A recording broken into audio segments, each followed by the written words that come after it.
자, 임종석 문재인 정부 비서실장이 고마해라, 많이 묵었다 아이가. 제가 뭐 사투리가 좀 났습니다만은 이런 표현을 했습니다. 왜 이런 얘기를 했을까요?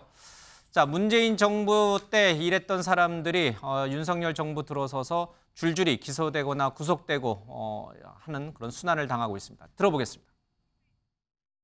저는 현 시점에서 문재인 대통령까지 사법적 이 문제를 치고 올라갈 것이냐. 저는 현재 대한민국에서 윤석열 대통령 한 분만 알고 있을 거라고 생각합니다. 저는 궁극적으로는 얻을 게 없을 거라고 생각합니다. 다만 정치적인 현안들이 꼬여 있는 상황에서 제일 잘하는 일을 하고 있다 그렇게 생각합니다. 이게 무슨 뭐 비가 올 때까지 지내는 기우제도 진짜 아니고 그래서 이거는 작정을 하고 정치보복에 나서겠다고 보는 거고요. 저는 지금의 이 상황은 윤석열 대통령의 지시나 승인이 없이는 저는 절대로 전개될 수 없는 상황이라고 생각합니다.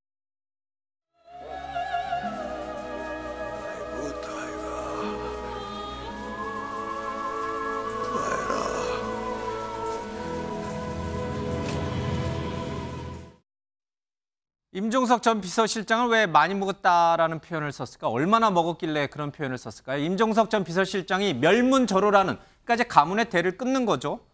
문재인 정부를 아예 끊어버리는 윤석열 정부의 그런 행위에 대해서 쭉 열거를 했습니다. 자, 노영민 기소, 유영민 기소, 국가안보실장이었던 정의용 기소, 서훈 전 국가안보실장 기소, 장하선 정책실장 조사 중, 그리고 최근에 김수현 정책실장 수석 기소, 이렇게 줄줄이 다 하고 있다. 남은 것은 이제 자신 혼자예요. 그래서 빨리 나를 불러라. 검찰은 뭐 하느냐. 이제 이런 얘기를 하면서 많이 묵었다. 이런 표현을 썼습니다. 정말 많이들 묵은 것 같기도 합니다. 영상으로 보겠습니다. 남북 관계조차 전 정권에 대한 정치 보복의 대상으로 삼는 것은 제 발등을 찍는 것이 될 것입니다. 문재인 대통령이나 서훈 실장으로부터 어떠한 삭제 지시도 받지 않았고, 또 제가 원장으로서 우리 국정원 직원들에게 무엇도 삭제하라는 지시를 하지 않았습니다. 비공개로 진행되고 있는데 어떤 부분 소명하셨나요? 자, 이쯤 되면은 스토킹이 아니고 무차별 폭행이다. 정치보복 수준을 넘어섰다. 이게 이제 임종석 전 비서실장의 얘기입니다. 윤경호 소장님, 정말 윤석열 정부는 문재인 정부를 향해서 너무 많이 매겼습니까? 정치적인 판단에 의해서 이루어지는 검찰권 남용이다. 아마 상당 부분 그렇게 보는 분들이 있어 보여요. 그러니까 임 실장의 주장에 설득력이 있다 이런 얘기군요. 예, 그러니까 그렇다고 그러면 뭐 잘못한 걸, 법에 위반된 거를 다 덮으란 말이냐? 저는 다른 사안은 뭐 논란의 여지들이 많아서 일일이 하나하나 따져야 되니까 그렇지만요.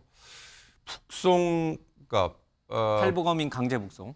예, 그 탈북어민이라는 것도 엄밀히 말하면 그 북한 내 배에서 15명의 자기 동료들을 죽였다고 알려져 있던 그 2명의 탈북어민을 우리가 돌려보냈다는 거, 그걸 가지고 처음에 굉장히 요란하게, 그건 정권 초기였었죠. 그 사안에서부터 이건 좀 과한 거 아닌가라는 느낌이 들었는데, 예. 어찌됐든 아까 우리가 다뤘던 그 조국이라는 전 법무장관 때 결국 결과적으로 나라가 두동강이 났던 게요. 하나는 이 검찰의 기소권이 너무 남용되는 거 아니냐라는 문제가 그때부터 나왔잖아요. 예. 그러니까 아무리 예를 들어서 조국과 정경심이라는 부부가 뭐 온갖 뭐 짓을 다, 못된 짓을 다 했다라고 언론에 또는 뭐 검찰의 수사 과정에서 매도가 됐는데, 그렇다고 해서 뭐 몇백 번의 압수수색부터 시작해서 얼마나 이게 많이 지나쳤는가가 동원된 숫자들이 있었잖아요. 예. 그것처럼 이 전임 정부에서 벌어진 일 중에 특히 대통령의 통치 행위와도 연결될 수 있다고 볼 수 있는 부분조차도 그 주변에 있는 비서실장, 정책실장, 수석비서관 등등을 위주로 이렇게 기소를 하는 거, 이거는 그럴 수 있는, 논란을 낳을 수 있는 소지가 전 분명히 있다고 보고요. 특히 마지막으로 하나만 짚자면, 이런 행태들이 요즘에는 감사원이 나서서 감사를 하고 그다음에 고발을 하면 검찰이 수사를 해서 이렇게 사법 처리를 향하는 걸로 가는데 과연 그게 그 남용이라는 그거로부터 자유롭게 아니다라고 반박을 할 수 있을지 저는 좀 의문이라고 봅니다. 예. 지금의 검찰의 행태, 윤석열 정부의 행태가 너무나 분노스럽기 때문에 임종석 전 실장이 이렇게 나선 것인가? 아니면은 임 전 실장이 내년 총선하고 뭐 대권 얘기도 최근에 하셨어요. 어떤 본인의 정치적인 이익을 위해서 이렇게 현 정부에 정면 대립하는 대립각을 세우는 그런 정치적인 태세를 취하는 것인가? 뭐 그런 해석들이 다양하게 달라붙는 것 같아요. 댓글을 보면. 맞습니다. 그러니까 지금 말씀하신 것처럼 왜 이 시기에 그러면 임종석 실장이 나를 그럼 최종적인 몸통으로 겨냥해서 날 불러라 이렇게 얘기하는 것 같은데 저는 본인의 존재감을 너무 과시한 듯 싶고요. 총선을 얼마 앞둔 시기에 윤석열 정부 대 이것은 자신의 대결 구도라 이런 식으로 프레이밍을 짜는 것 같습니다. 그런데 자세히 보시면은 어민강제 북송 의혹이 이거는 국가의 의무 위반에 대한 법 위반을 따지는 거고요.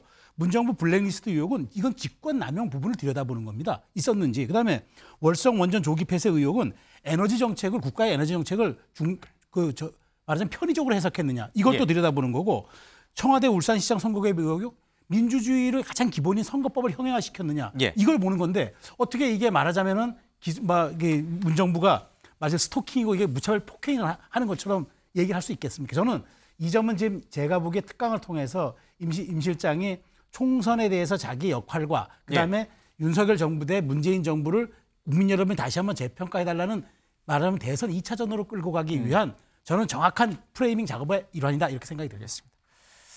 좀 답답할 수는 있겠지만 내년 총선 결과를 보면 지금 윤석열 정부의 이런 어떤 사정이 정당한 법적 집행인지 아니면은 임종석 전 실장의 주장대로 정치적 폭행인지 정치 보복인지 그 부분은 선명하게 드러날 것 같기도 합니다.